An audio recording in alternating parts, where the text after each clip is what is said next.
Most everyone who has been playing video games in the past number of years should have heard of Bastion. Released in 2011 by developer Supergiant Games, this title quickly became a legend for its unique level design and hand-painted art style.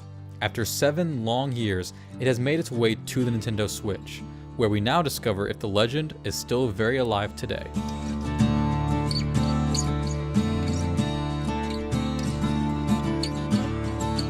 Even though Bastion has been critically acclaimed for so long, I have never played it.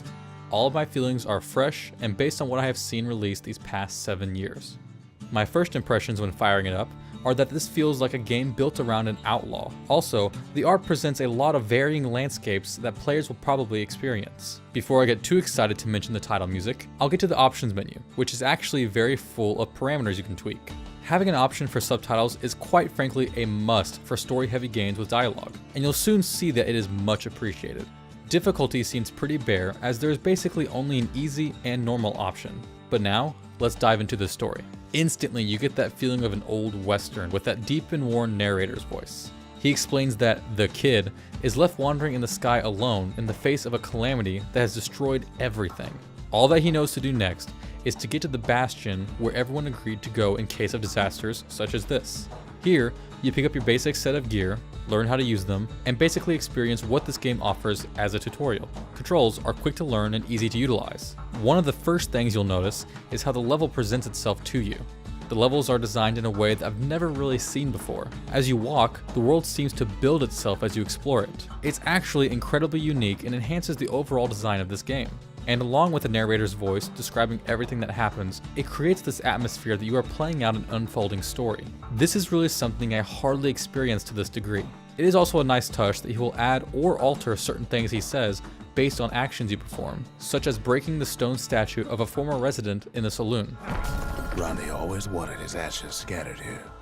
Continuing on, you find more gear to use, constantly collect these pickups called fragments from enemies or destroying the environment, and also discover the means of leveling up your character's abilities.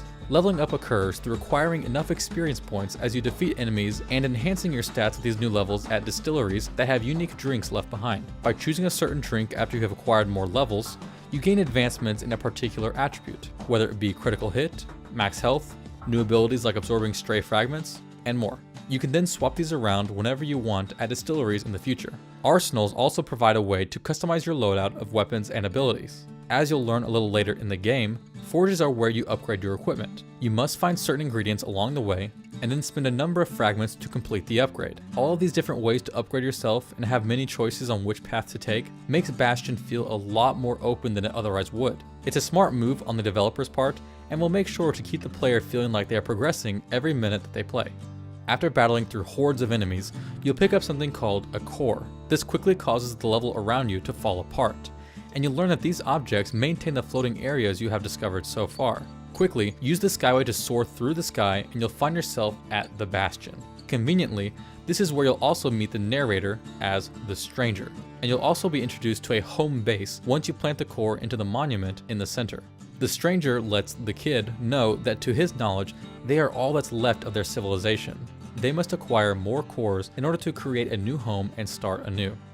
This is the driving force of the story: rebuild and survive after the calamity has destroyed everything. It's not an easy task to create a game that actually has a story to keep you interested the entire time, but it always kept my focus on just that. I was curious to figure out what happened and how I can fix everything. In fact, this game has an interesting way to give you insight into the past, but I'll leave that for you to discover. All you need to know is that this is more than just your typical hack and slash adventure game.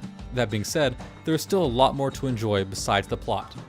Once you have founded the Bastion, you are able to customize it with buildings of your choice as you continue through the story. Allowing the player to construct their own surroundings is a fantastic idea, and I always applaud developers when they include it into their game, even on a smaller scale such as this. When you're ready to visit the next step of your journey, you head north and take the Skyway. You'll be brought to a map with many decisions. You can hunt for more cores that upgrade your Bastion and advance through the story, or you can even take on the Proving Grounds. This is where you can go to play a minigame based on a certain weapon that awards prizes if performed well enough. These are nice breaks from the main story and provide a way to upgrade yourself for what's to come. I'll warn you, these can be challenging at times.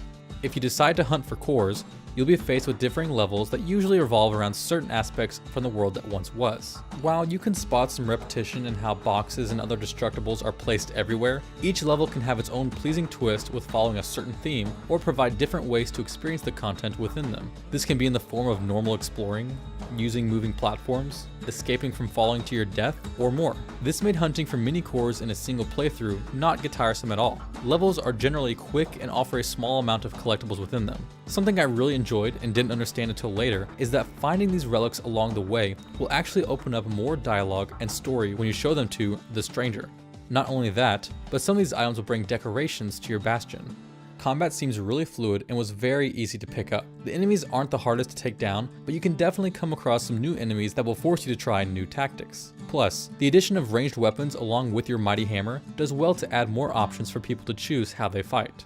I'm not a big fan of auto-aiming though, as it takes a bit of the skill and fun out of using ranged weapons, but I'm sure some players will find it super handy with the Switch's smaller joysticks on the Joy-Cons. After spending a lot of time fighting, the combat feels so good. Rolling around enemy attacks and taking them down with hammer strikes or the breaker's bow is so satisfying. It actually makes the fact that the combat is fairly easy perfectly fine to me. It's more about the increased music pace and the warrior inside of you yelling after taking down 60 squirts who get in your way. Difficult or not, that fighting is fun. Just look at the machete! What about audio? That's free. One thing's for sure, that cage is awful heavy.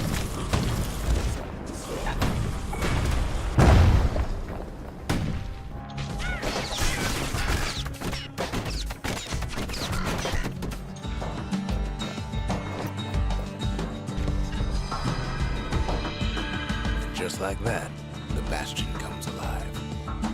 Bastion was nominated for and achieved many awards because of its music, and I can actually see what they mean. Going back on what I said about it feeling like an old western, it definitely has that vibe while playing it. Less about the sand and beans and more about the Lone Ranger feeling.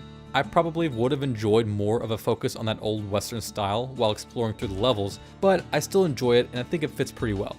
The sound effects and combat sound great as well. Swords, bows, guns, all of it are satisfying with every use. There's also a rich amount of bass when you hear the towers fire or the grenade explode.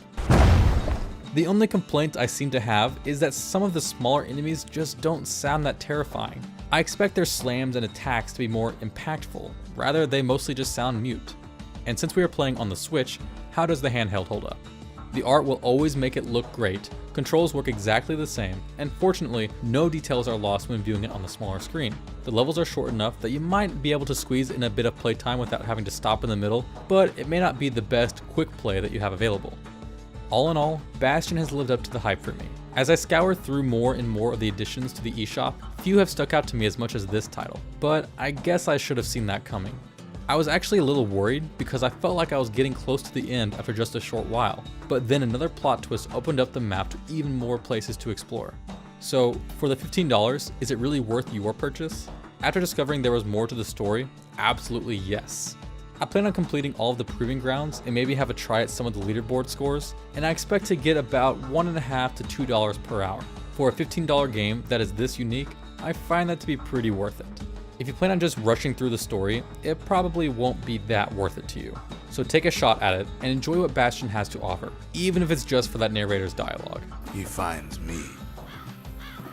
And that's it for Bastion. Be sure to like this video if it helped you out and subscribe to see my thoughts on upcoming titles. You can check out my social media by clicking on the links in the description below and see what other games I have in mind for reviews to come even before a video is released.